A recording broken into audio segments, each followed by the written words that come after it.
புயல் சின்னம் கரையை நோக்கி நகரும் நிலையில் புதுச்சேரி காலாப்பட்டு தொகுதிக்கு உட்பட்ட கிராமங்களில் படகுகளை மீனவ கிராம மக்கள் பாதுகாப்பான முறையில் கட்டி வைத்திருக்கிறார்கள்.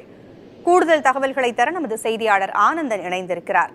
ஆனந்தன், மீனவர்கள் என்னென்ன முன்னெச்சரிக்கை நடவடிக்கைகள் எடுத்திருக்கிறாங்க?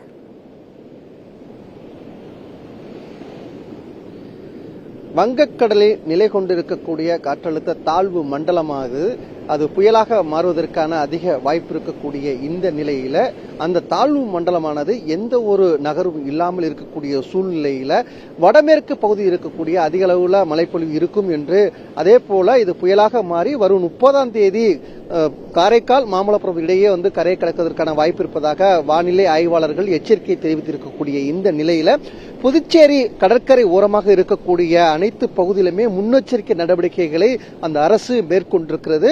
காலையிலேயே அந்த கடற்கரை மணல் பரப்புல பொதுமக்கள் யாருமே அனுமதிக்கப்படவில்லை.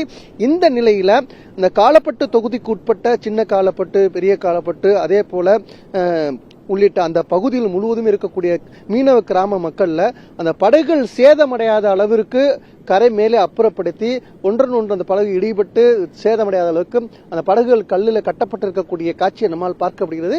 இதே போன்று இந்த காலாப்பட்டு பகுதியில், சின்ன காலாப்பட்டு பகுதியில் இருக்கக்கூடிய ஒரு 100க்கும் மேற்பட்ட அந்த படகுகள் பாதுகாப்பான முறையில் மீனவர்கள் பத்திரப்படுத்தி இருக்கக்கூடிய காட்சியை நம்மால் பார்க்க முடிகிறது. அது மட்டும் இல்ல, கடற்கரை ஓரமாக யாருமே உள்ளே அனுமதி இல்லை.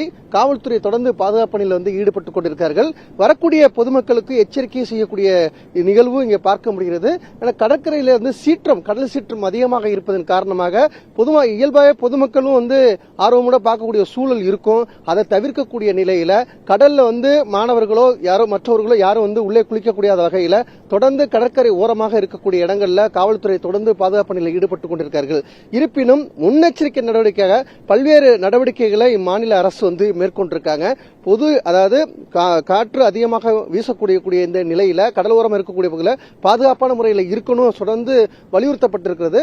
அந்த பணிகளை காவல்துறை செஞ்சு கொண்டிருந்தாலும் மீனவர்கள் படகுகளுக்கு சேதமடையாத வகையில தற்போது பாதுகாப்பான முறையில் கட்டமைக்கப்பட்டிருக்கிறத நம்ம பார்க்க முடிகிறது. பூங்குழலி, தகவல்களை வழங்கியமைக்கு நன்றி ஆனந்தன்.